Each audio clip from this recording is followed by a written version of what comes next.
Hi friends, welcome to HQ fashions. ఈ రోజు zero waste stitching frocks అనేవి చూపించబోతున్నా. అంటే టైలరింగ్ చేయగా రిమైనింగ్ క్లాత్స్ ఉంటాయి కదా, సో వాటిని ఎందుకు పనికిరావు, వేస్ట్ అనుకుంటారు కదా. సో వాటిని ఇలా కూడా యూస్ చేయొచ్చు, వాటితో కొత్త కొత్త మోడల్స్ డిజైన్ చేయొచ్చు అండ్ అవి పిల్లలకి చాలా చాలా బాగుంటాయి అనేది నా ఉద్దేశం. మీరు ఇప్పటి వరకు ఛానల్ సబ్స్క్రైబ్ చేసుకోకపోతే సబ్స్క్రైబ్ చేసుకోండి, వీడియో నచ్చితే కనుక లైక్ చేయండి. ఈ టైలరింగ్ వేస్ట్ తో మీరు స్టిచ్చింగ్ చేయాలి అనుకునే ముందు మీ దగ్గర ఉన్న క్లాత్స్ అన్నింటిలో ఒక కలర్ ని సెలెక్ట్ చేసుకోవాలి. నేనైతే ఇక్కడ ఎల్లో కలర్ ని సెలెక్ట్ చేసుకున్నాను. So light yellow, dark yellow, main clothes, lining clothes, ఇలా అన్ని స్మాల్ పీసెస్, బిగ్ పీసెస్ అంటే బ్లౌజ్ లో రిమైనింగ్ క్లాత్స్, డ్రెస్ లో రిమైనింగ్ క్లాత్స్, ఇలా చిన్నవి పెద్దవి ఇలా అన్ని క్లాత్స్ కూడా తీసుకోవాలి. కాకపోతే ఫ్యాబ్రిక్ మాత్రం ఒకటే అయి ఉండాలి. అంటే ఇప్పుడు ఇవన్నీ నేను కాటన్ మెటీరియల్ తీసుకున్నాను. ఇప్పుడు పట్టు క్లాతులు అనుకోండి, అన్నీ కూడా పట్టు క్లాతులు మాత్రమే తీసుకోవాలి. నేను ఇప్పుడు కాటన్ తీసుకున్నాను కాబట్టి అన్నీ కూడా కాటన్ తీసుకున్నాను. వాటిని అన్నిటినీ కూడా ఐరన్ చేస్తున్నాను. ఐరన్ చేయడం వల్ల క్లాత్స్ స్టిఫ్గా ఉంటాయి, కటింగ్ చేయడానికి అనుకూలంగా ఉంటాయి. సో ఐరన్ అయిన తర్వాత నేను ఏవైతే పెద్ద పెద్ద క్లాత్స్ ఉన్నాయో సో వాటన్నింటినీ కూడా ఫోల్డింగ్ చేసి ఎంత హైట్ ఉంది, ఎంత విడ్త్ ఉంది, ఎక్కడ క్రాస్ ముక్కలు పడుతున్నాయి, సో ఇవన్నీ కూడా క్యాల్కులేట్ చేసుకోవాలి. ఒకవేళ కొద్దిగా హెచ్చు తగ్గులు ఉన్నాయి అనుకోండి, సపోజ్ ఈ బోర్డర్ లాంటివి అనమాట, కొద్దిగా ఎక్స్ట్రా బార్డర్ ఉంది కాబట్టి ఇలాంటివి కట్ చేసి రిమూవ్ చేసేసి ఇదన్నీ కూడా ఈక్వల్ లెవెల్ వచ్చేలాగా చూసుకోవాలి. ఈ బార్డర్ ఏం వేస్ట్ అవ్వదులేండి, దేనికన్నా యూస్ చేయొచ్చు, హ్యాండ్స్కి కానీ దేనికైనా. సో ఇది కూడా ఇలాగే ఫోల్డింగ్ చేసుకొని ఒకసారి కౌంట్ చేసుకోవాలంటే ఎంత లెంత్ ఉంది, ఎంత హైట్ వస్తుంది, ఫ్రాక్ ఎంత వెడల్పు వస్తుంది, ఏ ఏజ్ పిల్లలకైతే సరిపోతుంది, సో ఇవన్నీ కూడా ఒకసారి చూసుకోవాలి. మీకు స్టిచ్చింగ్ తెలుసు అనుకోండి, మీకు ఆటోమేటిక్గా క్లాత్ చూడంగానే మీకు తెలిసిపోతుంది. లేదు ఒకవేళ మీరు కొత్తగా టైలరింగ్ చేసేవాళ్ళే అనుకోండి, మీరు జస్ట్ కొద్దిగా 1-2 ట్రైల్ వేస్తే మూడోది మీకు ఏంటి, ఎలాగ ఉంది, ఎంత క్లాత్ ఉంది, ఏ హైట్ వస్తుంది అనేది మీకు క్యాల్కులేట్ అయిపోతుంది. ఇప్పుడు పెద్ద పెద్ద క్లాతులు ఉంటేనే గౌన్లు అవుతాయి, మరి చిన్న చిన్న క్లాతులు అయితే ఈ స్మాల్ క్లాత్స్ని కూడా చాలా రకాలుగా యూస్ చేసుకోవచ్చు. బాడీ పార్ట్కైనా లేకపోతే హ్యాండ్స్కైనా.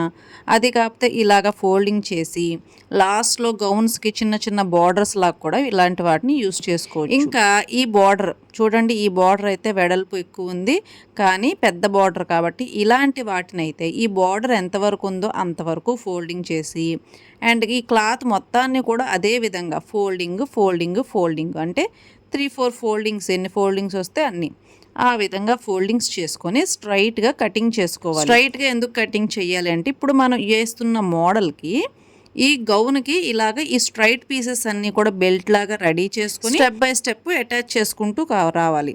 అంటే ఇలాంటి మోడల్ గౌన్ కాబట్టి ఓకేనా. ఒకవేళ మోడల్ మారింది అనుకోండి, ఆ మోడల్కి తగ్గట్టుగా కటింగ్ని కూడా మార్చుకోవాలి. సో ఇప్పుడైతే నేను ఇదన్నీ కూడా స్ట్రైట్గా కటింగ్ చేసేసాను అండ్ ఈ క్రాస్గా ఉన్న ముక్కలను కూడా అన్నీ కూడా జాయింట్ చేసేసి అండ్ మరీ ముఖ్యంగా ఈ బార్డర్ ఏదైతే ఉందో అది సెంటర్లోకి వచ్చే విధంగా చూసుకొని అటాచ్ చేసుకోవాలి.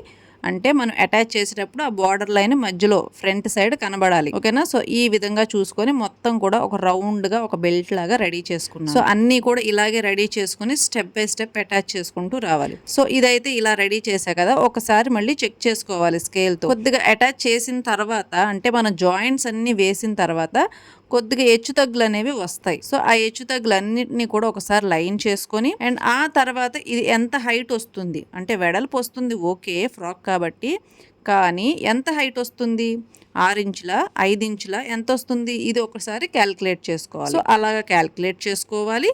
అండ్ ఇప్పుడు ఇది వచ్చేసి సింగిల్ పీసే, అటాచ్మెంట్స్ అయితే ఎక్కువ పడవు, కాకపోతే సెంటర్ జాయింట్ ఒకటి పడుతుంది అండ్ అలాగే ఎక్స్ట్రాస్ క్రాస్గా ఉన్న ఎక్స్ట్రా పీసెస్ అన్నీ కూడా కట్ చేసేసి దీన్ని కూడా ఒకే లైన్లో తీసుకొని కటింగ్ చేసుకోవాలి, ఓకేనా. సో దీన్ని కూడా స్ట్రైట్గా అటాచ్ చేసేసుకొని దీన్ని కూడా ఒక బెల్ట్ క్లాత్ లాగా రెడీ చేసేసుకోవాలి. అండ్ ఆ తర్వాత ఇది ఈ క్లాత్ కంటే ఎక్కువ ఉండాలి, ఓకేనా. ఈ పై లేయర్ కంటే ఈ కింద లేయర్ వెడల్పు కొద్దిగా ఎక్కువ ఉండాలి.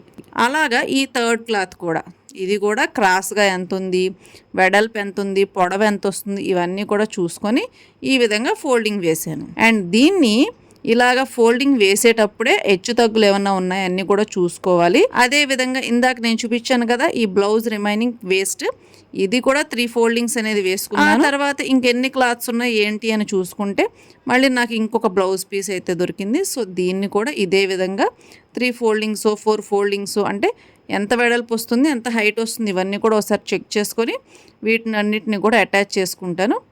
ఆ తర్వాత ఈ రిమైనింగ్ ఈ క్లాత్స్ ఉన్నాయి, ఇవి క్రాస్గా ఉన్నాయి అంటే కొద్దిగా వంకరగా ఉన్నాయి కదా. సో వీటిని ఎలా యూస్ చేసుకోవాలి అనేది కూడా చెప్తాను. అండ్ ఆ తర్వాత ఈ రిమైనింగ్ క్లాత్స్ అన్నిటిని కూడా స్ట్రైట్గా కటింగ్ చేసేసి బెల్ట్ లాగా రెడీ చేసేసుకుందాం. ఇప్పుడు ఫ్రాక్కి అవసరమైన లేయర్స్గా మనం ఎలాగైతే కుట్టాలి అనుకుంటున్నామో వాటన్నిటినీ కూడా ఒకసారి హైట్ ప్రకారంగా చెక్ చేసుకుంటూ రావాలి. ఓకే, పైది వచ్చేసి 7 ఇంచెస్ వచ్చింది అంటే 1 ఇంచ్ మైనస్ చేసుకుంటే 6 ఇంచెస్. అండ్ ఇది వచ్చేసి 11 ఇంచెస్ వచ్చింది అంటే ఒక 10 ఇంచులు వస్తుంది కుట్టిన తర్వాత. అండ్ ఆ తర్వాత ఈ క్లాత్ కూడా ఒక 7 ఇంచులు వచ్చింది అంటే 6 ఇంచులే వస్తుంది కుట్టిన తర్వాత. సో ఆ విధంగా ఒక 1 ఇంచ్ మైనస్ చేసుకోవాలి.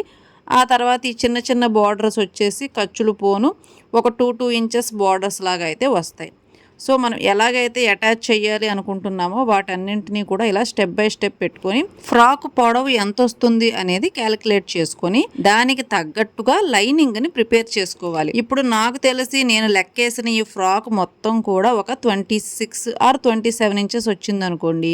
ఒక 2 ఇంచెస్ తక్కువగా ఫ్రాక్ అనేది రెడీ చేసుకోవాలి. నా దగ్గర ఉన్న ఈ వేస్ట్తోనే నేనైతే మాత్రం లోపల ఈ లైనింగ్ క్లాత్ అంటే ఫ్రాక్ లైనింగ్ని రెడీ చేసేసాను. చూడండి ఈ విధంగా. అండ్ ఇది ఎంత హైట్ వచ్చింది అనేది ఒకసారి చూస్తే ఒక 25 ఇంచెస్ వరకు వస్తుందండి ఇది. ఓకే, సరిపోతుంది. అంటే ఈ ఫ్రాక్కి ఈ లైనింగ్కి కరెక్ట్గా సెట్ అయిపోతుంది. అండ్ ఆ తర్వాత ఇవన్నీ కూడా ఫస్ట్ కింద నుంచి అటాచ్ చేసుకుంటూ రావాలి. సో ఈ మోడల్కి ఈ విధంగానే స్టిచ్చింగ్ చేస్తూ రావాలి. నేనైతే ఇలాగ అటాచ్ చేసేసాను. కింద వైపు అంచులు మడిచి కుట్టేశాను. అండ్ ఆ తర్వాత ఈ మిడిల్లో నార్మల్గా కుట్టేసి దానిపైన ఇంకొక కుట్టు వేసేసాను. ఇలా కుడితే బాగోదు అని అనుకుంటే కనుక వీటన్నిటిని జిగ్జాగ్ కూడా చేసుకోవచ్చు. అది కూడా ఒక మోడల్ తర్వాత చూపిస్తాను. అండ్ ఆ తర్వాత చూడండి ఈ రెండు అటాచ్ చేసినట్టే ఈ థర్డ్ది కూడా దీనికి అటాచ్ చేసేసుకోవాలి. అంటే లోపల వైపు ఒక 1/2 ఇంచ్ క్లాత్లో కుట్టేసేసి దాని మీద ఇంకో కుట్టు వేసేసుకోవాలి. అండ్ ఇవన్నీ కూడా ఈక్వల్గా ఉన్నాయి కాబట్టి నార్మల్గా కుట్టేసాం. కానీ దీనికంటే ఇది ఎక్కువ ఉంది చూడండి. సో వీటిని ఫ్రిల్స్ పెట్టుకుంటూ అటాచ్ చేసుకుంటూ రావాలి. క్లాత్ ఎక్కువ ఉన్నప్పుడు ఈ విధంగా ఫ్రిల్స్ అనేవి పెట్టేసుకోవాలి ఇలా. ఓకేనా, ఇలా ఫ్రిల్స్ పెట్టుకుంటూ స్టిచ్చింగ్ చేసుకుంటూ వస్తే అప్పుడు అది కరెక్ట్గా సరిపోతుంది. అండ్ ఆ తర్వాత ఈ పైన క్లాత్ నేను చెప్పా కదా ఈ డిజైన్ సెంటర్లో రావాలి అని, అలా సెంటర్లోకి వచ్చే విధంగా చూసుకొని అటాచ్ చేసేసుకోవాలి. అండ్ ఇలా రెడీ అయిపోయింది కదా. సో ఇలా రెడీ అయింది, వెడల్పు ఎంత కూడా వచ్చింది. అండ్ ఈ ఫ్రాకు 4 ఫోల్డింగ్స్లో ఉందండి. సో ఎంత పెద్ద ఫ్రాకో చూడండి. ఆ తర్వాత హైట్ వచ్చేసి 28 ఇంచులు వచ్చింది. ఒక 1/2 ఇంచ్ పోతుంది కదా ఎలా ఖర్చు. సో ఈ లైనింగ్ పార్ట్ వచ్చేసి ఇలాగొచ్చింది. సో దీనికి లోపల లైనింగే కాబట్టి కొద్దిగా తక్కువ ఉన్నా కానీ ఏం పర్వాలేదు, సరిపోతుంది. ఇప్పుడు ఈ బాడీ పార్ట్ కోసం మనం పేపర్ కటింగ్ అనేది తీసుకోవాలి. అంటే మీరు ఏదైతే మెజర్మెంట్స్ తీసుకుంటారో దాని ప్రకారంగా బాడీ పార్ట్ అనేది కటింగ్ చేసుకోవాలి. ఏ సైజ్ అయితే ఆ సైజు. ఈ పేపర్ కటింగ్ లేకుండా మీరు ఎంత పెద్ద టైలర్ అయినా సరే మీరు స్టిచ్చింగ్ చేయలేరు. ఎందుకంటే ఇవి రీయూజ్డ్ క్లాత్స్ అంటే టైలరింగ్ స్క్రాప్ కదా. సో వీటిని మనం ఒక లెవెల్గా కట్ చేసి చేయలేము కాబట్టి దీనికి ఒక బేస్ కోసం పేపర్ కటింగ్ అనేది ఖచ్చితంగా అవసరం ఉంటుంది. సో నేనైతే ఒక డిజైన్ క్లాత్ని ఈ బాడీ పార్ట్కి 2 ఫోల్డింగ్స్లో వేసి కటింగ్ చేస్తున్నాను. అది బ్యాక్ పార్ట్గా ఫ్రంట్ పార్ట్గా అర్థం కాలేదు, కానీ ఒక లేయర్ అనేది అవసరం కదా. సో కటింగ్ చేశాను, కానీ ఇది కూడా సరిపోలేదు నాకు. సో కంపల్సరీ జాయింట్స్ అనేవి పడతాయి. సో పక్కన ఇదే క్లాత్ సేమ్ ఉంది. సో దాన్ని ఇలాగ జాయింట్స్ అనేది వేసేస్తున్నాను. ఈ జాయింట్స్ వేసేసిన తర్వాత మళ్ళీ ఒకసారి కటింగ్ చేసుకోవాలి.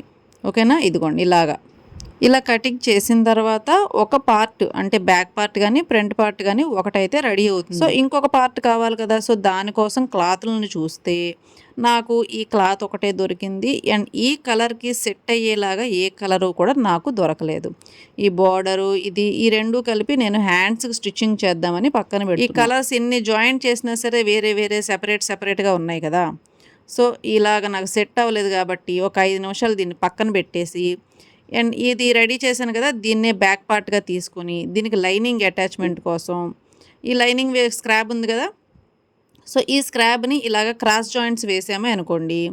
అండ్ ఇది ఈ లైనింగ్ పార్ట్కి సరిపోద్ది, అంటే ఈ బ్యాక్ పార్ట్గా అనుకోండి దీన్ని, ఈ బ్యాక్ పార్ట్కి సరిపోతుంది.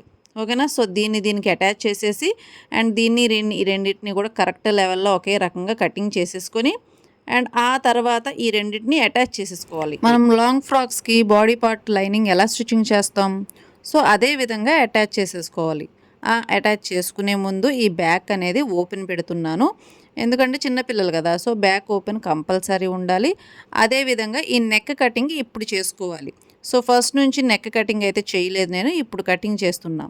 సో ఇప్పుడు ఈ లైనింగ్ మొత్తాన్ని కూడా అటాచ్ చేసేసి అండ్ ఆ తర్వాత వీటికి ఉక్సులు పట్టి కాజల్ పట్టీలు, అంటే మనం ఓపెన్ చేసాం కదా బ్యాక్ పార్ట్, సో మీకు ఉక్సులు పట్టి కాజల్ పట్టీలు అవసరం లేదు అనుకుంటే కనుక మీరు జిప్ అయినా సరే వేసుకోవచ్చు. లేదు నేనైతే మాత్రం ఉక్సులు పట్టి కాజల్ పట్టీలే వేస్తున్నాను. సో ఇది అయిన తర్వాత మెయిన్ పార్ట్, అంటే ఇప్పుడు బ్యాక్ పార్ట్ కుట్టాం కదా, సో ఫ్రంట్ పార్ట్ కోసం లైనింగ్ క్లాత్ అనేది తీసుకున్నాను ముందు. ఎందుకు అని అంటే, సో ఇప్పుడు నేను స్టిచ్చింగ్ చేసేది క్లాత్ కంప్లీట్గా లేదు. ఓకేనా. సో దాన్ని కరెక్ట్గా అటాచ్ చేయాలి అంటే లైనింగ్ ముందు పర్ఫెక్ట్గా ఉండాలి. సో నేను ఇప్పుడు ఫస్ట్ పర్ఫెక్ట్ లైనింగ్ క్లాత్ అనేది రెడీ చేసుకుంటున్నా ఫ్రంట్ పార్ట్ కోసం. కాకపోతే కొద్దిగా జాయింట్ అయితే పడింది. సో ఈ పక్కన ఈ రిమైనింగ్ క్లాత్ ఉందిగా, దాన్ని అయితే జాయింట్ వేసేసి సో పర్ఫెక్ట్గా లైనింగ్ రెడీ చేస్తున్నాను. నెక్ మాత్రం కటింగ్ చేయలేదు. సో నాకున్న ముక్కలు కాకుండా నాకు ఇది ఒక కలర్ ఎక్స్ట్రాగా ఈ ఒక బెల్ట్ క్లాత్ లాగా దొరికింది. సో దీన్ని నేను ఒక మోడల్ లాగా రెడీ చేయడానికి ట్రై చేస్తున్నా. సో దానికోసం ఈ సెంటర్లో ఈ క్లాత్ ఎంతైతే ఉందో దానికి అటు హాఫ్ ఇంచ్ తగ్గించి మార్కింగ్ వేసుకుంటున్నా. ఇటొక మార్కింగ్ డాట్ అటొక మార్కింగ్ డాట్ వేస్తున్నా. అండ్ ఇప్పుడు నాకు అటు సైడ్ ఇటు సైడ్ క్లాతులు ఉన్నాయి కదా, సో ఆ క్లాతుల్ని ఇది ఒకటి ఇటు ఒకటి ఈ సైడ్ మొత్తం కూడా కవర్ అయ్యేలాగా, ఈ సైడు ఈ కింద చూడండి, సైడ్ ఖర్చుల వరకు చివరి వరకు పెడుతున్నా. ఈ మిడిల్లో మాత్రం గ్యాప్ అనేది వదిలేస్తున్నాను. వదిలేసి ఇటు స్టిచ్చింగ్స్ అనేవి వేసేస్తున్నా.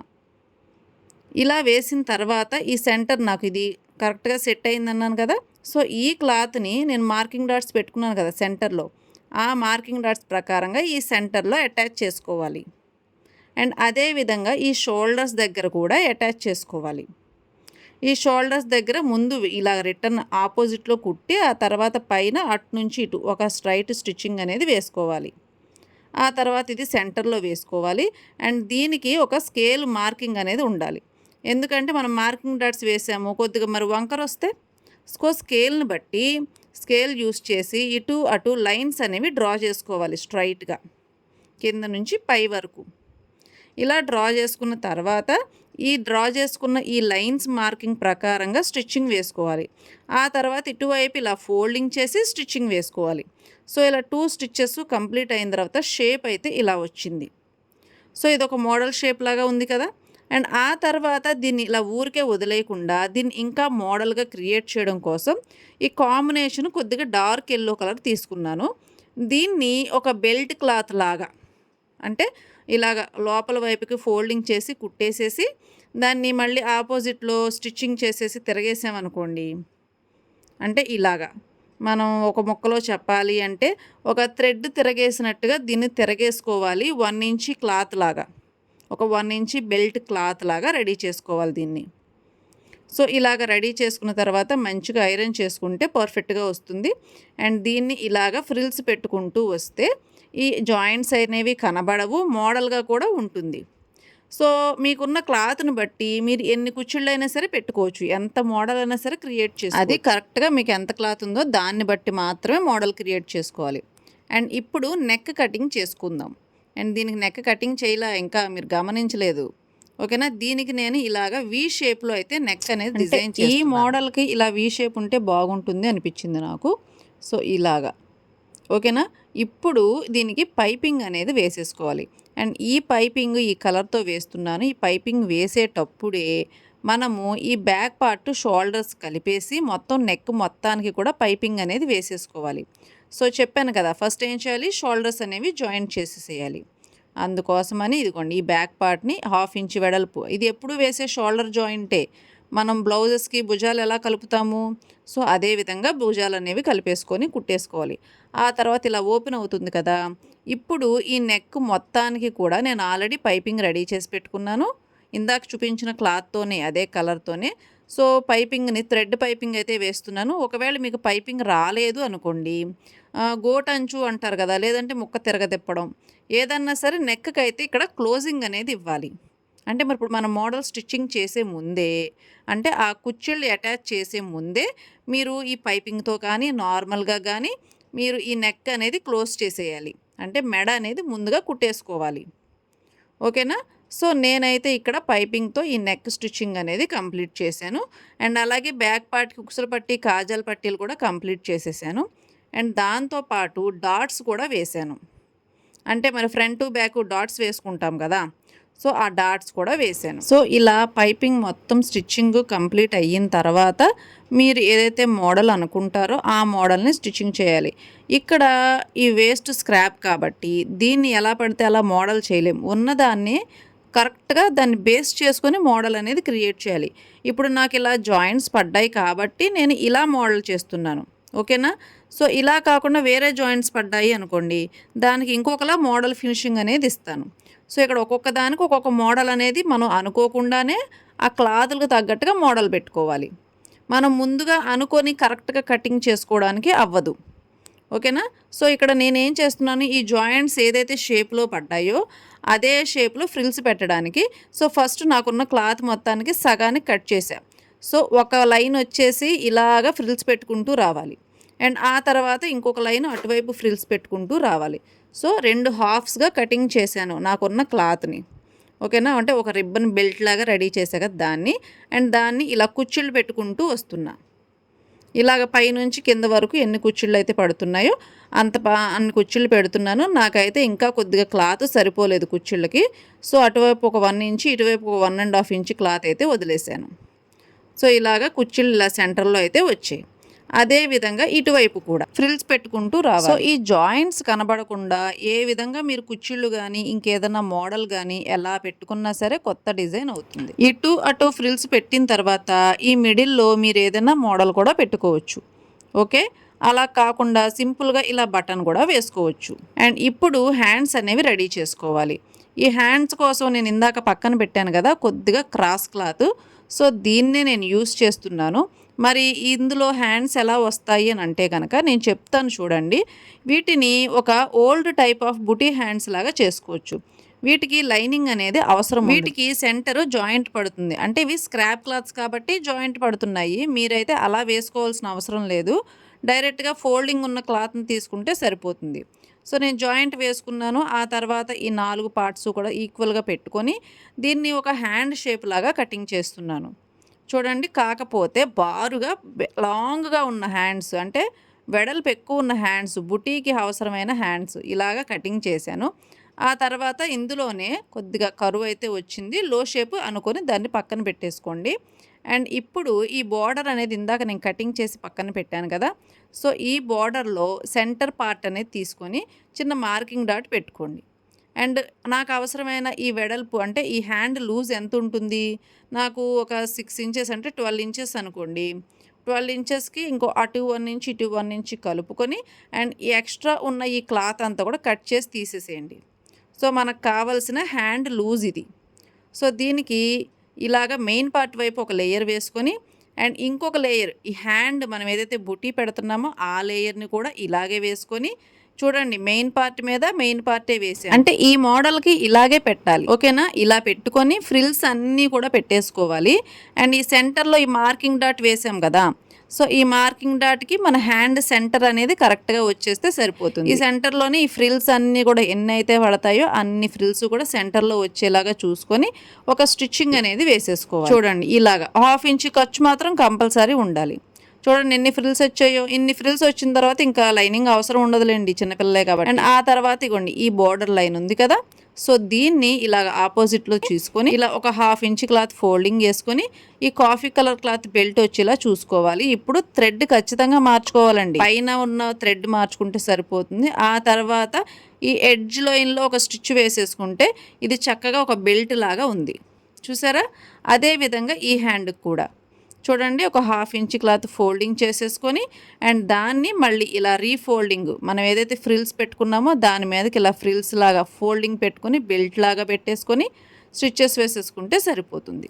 అండ్ ఇప్పుడు ఈ హ్యాండ్ ఉంది కదా, ఈ హ్యాండ్కి ఇలా సెంటర్ చూసుకొని అండ్ అలాగే ఈ హ్యాండ్ సెంటరు, ఈ షోల్డర్ సెంటరు, ఈ హ్యాండ్ సెంటరు ఇలాగా చూసుకొని ఇక్కడ ఫ్రిల్స్ అనేవి అంటే ఇప్పుడు కింద వైపు ఫ్రిల్స్ పెట్టాము, ఈ పై వైపు ఫ్రిల్స్ ఈ హ్యాండ్కి అటాచ్ చేస్తూ పెట్టాలి. అండ్ ఇది ఓల్డ్ టైప్ బుటీ. ఇప్పుడు ఏం చేస్తున్నారు అందరూ, హ్యాండ్కే రెండు వైపులా కూడా పైన కింద కూడా ఫ్రిల్స్ పెట్టేసి దాన్ని బుట్ట చేయలాగా రెడీ చేసి ఆ తర్వాత మనం ఆర్మ్ రౌండ్కి మ్యాచ్ చేస్తాం, అంటే అటాచ్ చేస్తాం, జాయింట్ చేస్తాం. కానీ ఇక్కడ నేనేం చేస్తున్నాను, ఈ షోల్డర్కే డైరెక్ట్గా ఈ కుచ్చిళ్ళు అనేవి పెట్టి కుట్టేస్తున్నాను. ఓకేనా, ఇది చూసుకోండి. అండ్ ఇప్పుడు మీకు హెచ్చు తగ్గులు, మళ్ళీ అటు కత్తిరించుకోవడాలు, ఇటు కత్తిరించుకోవడాలు ఇవన్నీ కూడా ఏమి ఉండవు. బుట్ట కూడా పెద్దగా ఎత్తుగా ఏమి రాదు, ఒకవేళ వచ్చినా కానీ కిడ్స్కి కాబట్టి బాగానే ఉంటుంది. ఓకేనా, ఇప్పుడు మనకి ఈ లెవెల్కి, ఈ గౌన్కి, ఈ మోడల్కి ఆ హ్యాండ్స్ అనేవి కరెక్ట్గానే సెట్ అయిపోతాయి. సో ఎక్కువగా ఆలోచించాల్సిన అవసరం ఏమీ ఉండదు. కాకపోతే మనకున్న దాన్నే కొద్దిగా క్రియేటివ్గా ఆలోచించి హ్యాండ్స్ అనేవి క్రియేట్ చేసుకుంటే కనుక బాగుంటుంది. ఓకే, అండ్ ఇప్పుడు ఇది కంప్లీట్ అయిన తర్వాత చూడండి బుట్ట ఎంత కరెక్ట్గా వచ్చిందో, ఎన్ని కుచ్చిళ్ళు వచ్చాయో. ఇలాగా రెడీ అయింది కదా. సో ఇప్పుడు ఇంకొక హ్యాండ్ కూడా ఇలాగే రెడీ చేసుకోవాలి. ఆ తర్వాత ఈ హ్యాండ్ని ఇలా ఆపోజిట్ డైరెక్షన్లో పెట్టుకొని ఈ హ్యాండ్ దగ్గర నుంచి ఈ బాడీ పార్ట్ వరకు స్టిచ్చింగ్స్ అయితే వేసేసుకోవాలి. అవేనండి సైడ్ స్టిచ్చెస్, మీకు తెలుసు కదా. అండ్ ఇలా సైడ్ స్టిచ్చెస్ వేసేటప్పుడే ఒక్కసారి మనం సేఫ్ సైడ్ కోసం ఈ విధంగా నడుము లూజు, చెస్ట్ లూజు ఒకసారి కొలుచుకుంటే సరిపోతుంది. అంటే కరెక్ట్ లెవెల్లోనే పెడతాము ఫస్ట్ కటింగ్లో, ఒకసారి చెక్ చేసుకొని స్టిచ్చింగ్స్ చేస్తే కరెక్ట్గా ఉంటుంది. ఒకవేళ మనకి ఏదైనా లూజ్గానే ఏమైనా కావాలి అంటే ఇప్పుడే పెంచుకోవచ్చు, మళ్ళీ కుట్లు విప్పుకునే పని ఉండదు. సో ఇలా ఒక సైడ్ స్టిచ్చింగ్ వేసేసిన తర్వాత ఈ సెకండ్ సైడ్ కూడా స్టిచ్చింగ్ వేసేసుకోవచ్చు. ఆ తర్వాత ఈ 2 సైడ్స్ కంప్లీట్ అయిన తర్వాత ఈ బ్యాక్ ఓపెన్ ఉంది కదా, సో ఈ ఓపెన్ని మనం ఇప్పుడు ఫ్రాక్ కదా కుట్టేది, సో పిల్లలకి గౌన్ కుట్టేటప్పుడు ఇలాగ ఒక రౌండ్ అంటే ఒక స్క్వేర్ షేప్లో ఈ ఉక్సులు పట్టి కాజల్ పట్టిల్ని ఇలాగ స్టిచ్ వేసి క్లోజ్ చేయాలి. ఇప్పుడు ఇది రౌండ్ షేప్ లాగా వచ్చిందా. సో ఇప్పుడు ఈ రౌండ్ షేపు ఎంత ఉందో కొలవాలంటే నడుము లూజు, వేస్ట్ లూజు 17 ఇంచెస్ వచ్చింది. ఈ 17 ఇంచెస్ మనం ఇక్కడ లైనింగ్ ప్రిపేర్ చేసి పెట్టాం కదా, సో దీన్ని అక్కడక్కడ ఫ్రిల్స్ పెట్టుకుంటూ 17 ఇంచెస్ కరెక్ట్ సైజు వచ్చేలాగా ఫస్ట్ లైనింగ్ క్లాత్ని రెడీ చేసుకోవాలి ఇలా.